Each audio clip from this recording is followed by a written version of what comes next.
What's up, you movie collecting maniacs, and welcome back to the Lucid Nightmare. It's time for another movie haul video. Got some great stuff lined up, as per usual. A lot of interesting things. Horror, sci-fi, oddities, got them all. So let's jump right in, and let's see what I have to add to the collection behind me. First up is a movie I really don't know too much about. I saw the trailer for it and I was kind of intrigued. Also from the quality of the film, just a very interesting premise, and the actors and actresses that were in the movie. So I figured I would give it a shot, and I ordered it, but I haven't had a chance to check it out yet, but it looks pretty cool. It is called Eye of the Devil. And yeah, it's got a very interesting cast. The premise is kind of intriguing. It has Donald Pleasance in there, so that's interesting in itself. Then it has David Naveen, and the one that really kind of took me by surprise, well, it also has David Hemmings. So this cast is stacked, but it also has Sharon Tate, and I just was wanting to get more Sharon Tate movies under my belt, just because her story is so intriguing, her real life story, and the films that she was able to be in before an untimely death, I'd like to check out and see. But this one looks really interesting. It's a black and white, like, murder mystery kind of film where a bunch of rich people are coming together in this mansion, and they're kind of plotting against each other, which is a really intriguing story to me, and I wanted to check it out and see what it was all about. So I ordered it, and yeah, if anyone's seen this one, definitely let me know. I'd love to know more about it. But it was really a on the whim, seeing the trailer and just ordering it right away. But the Warner Brothers Archive Collection, this is what this one is from. But yeah, interesting stuff. But next up is another movie I haven't checked out, but I've heard a hell of a lot about, just because it's I guess it's notorious content. And it's a movie that's out there. You can't really describe it any better than the title. And the title is The Crippled Masters. So this is a martial arts kung fu movie that features its protagonists as handicapped people. And they excel past their handicap and learn to fight like badasses.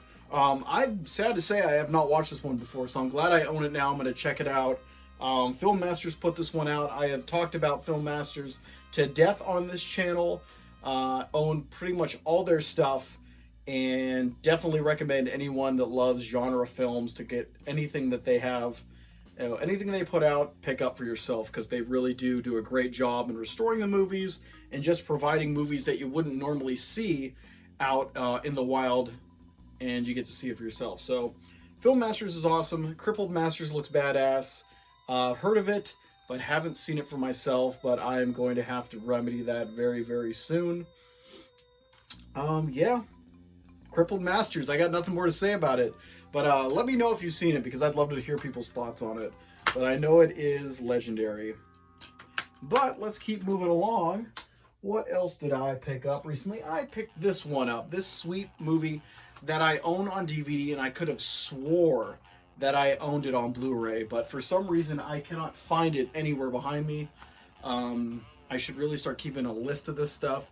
But the movie is one of my favorite slasher movies. It's very underrated. Nobody really talks about it too much, but I have been fascinated by this film ever since I first saw it years and years ago.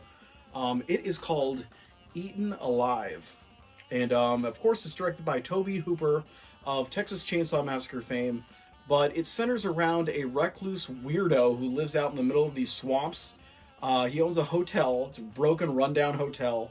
And in the swamps around the hotel, he has an alligator that he keeps as a pet. And this guy is out of his mind. But the thing that's really interesting about the movie, it's just like there's so many different characters that find themselves at this hotel in just different circumstances. But he interacts with them, and he does some diabolical stuff. He likes to feed that alligator with his guests.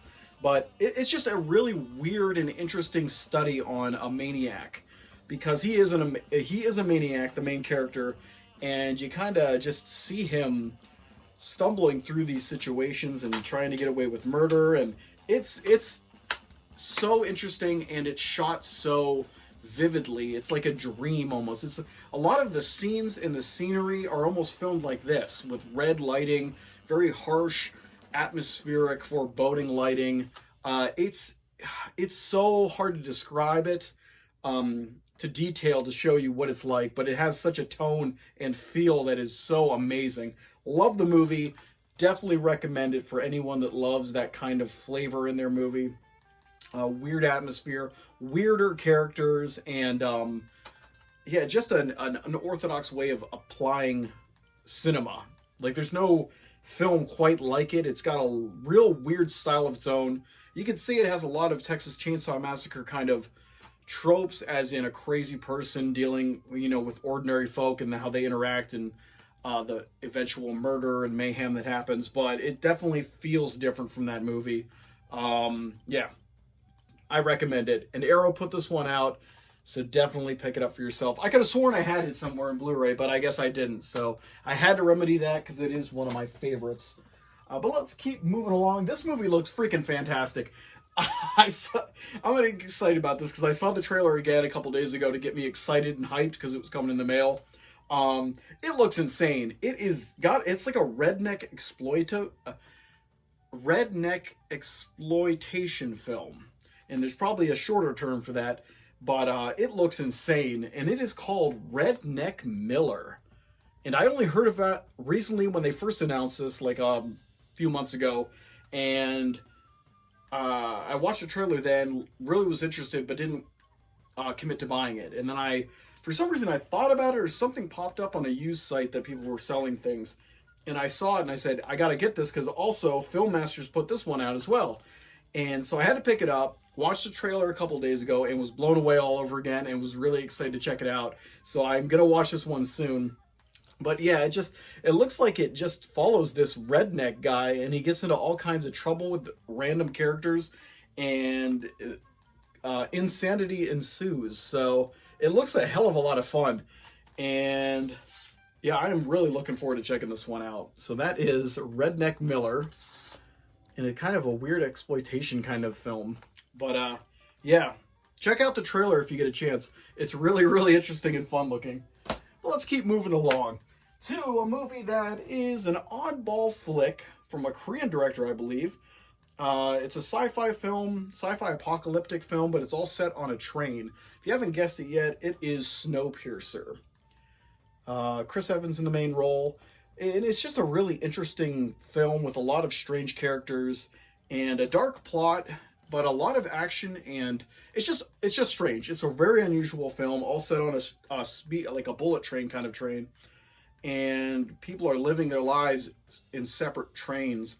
Like the highest class is up by the engine, and the low poor people by the back, and it's all separated by class like that. And it's all like a post-apocalyptic film because it's all set after the world goes to shit and these people just live on a train. It's interesting, and if you haven't seen it, I highly, highly recommend it. But yeah, awesome movie, and I figured I'd pick it up. I've owned it on DVD, so I wanted to upgrade it, and that's kind of why it's in the collection right now. But let's go to another interesting pair of sci-fi films. Comes in a double feature, and Death Crocodile put this one out. I own these ones in a box set up there. There's 4 different films on it, but this is only 2 of those films. And they're from DEFA, which is an East Germany production that specializes in sci-fi films. Well, that's the ones that I've seen at least. And the 2 movies are Signals, A Space Adventure, which I don't believe I've seen that one actually. And then the other one is In the Dust of the Stars, which I believe I could have reviewed it a long, long time ago. But that's a fantastic one. So I figured I would buy these ones up quick. And I know there's a different version, but I don't think it's this region for America, so I didn't pick it up. But yeah, I'm loving that I have these ones on Blu-ray right now. And yeah, they're just a great, well, the one is at least that I've seen is just a really awesome sci-fi film that makes you think, very provocative and stylish, really cool stuff. But yeah, Death Crocodile put this one out. Definitely recommend it if you love sci-fi films of like 60s, 70s, stuff like that. But let's keep moving along to a movie that came out. I saw it in theaters when I was a kid. It was a horror movie that it was entertaining enough, but I didn't really think too much of it. But I've come to love it because it has a lot of comedic moments, a lot of cool characters and actors and actresses that you know now that are in different stuff. But it is the House on Haunted Hill remake, and I absolutely love the original. But I wasn't too thrilled with this one when it came out. But like I've said, I've learned to love it, and it has a really, really great cast with Jeffrey Rush, I believe his name is, Taye Diggs, Chris Kattan, Famke I can never say her name, Jansen. Great cast, really fun stuff, and some cool, creepy moments in there. But it's just the way the characters interact and the special effects and stuff that really bring this one all together. But fun, what was it, late 90s horror film. But let's end it on a movie I've never seen, and I'm embarrassed I've never seen it before because it's supposed to be a great modern-esque giallo film that pulls from Italian films of that ilk. It's directed by Brian De Palma. If you haven't guessed it, it is Dressed to Kill. And I have not seen it before. I am embarrassed to say it, but I wanted to remedy that, and I bought the Criterion edition, and hopefully I will be checking it out soon. But great cast in this one. Of course, Michael Caine's in it, Angie Dickinson. Yeah, I've heard a lot of great things. I've got to see it for myself. But that is it for this little mini video. And a lot of awesome, great stuff right there. And a lot of more awesome, great stuff to come in the future. Because I'm firing on all cylinders here. We're getting reviews out, new videos, and just buying stuff like crazy. So stay tuned for more stuff. But take care, stay out of trouble, and I will see you with the next Lucid Nightmare. See ya!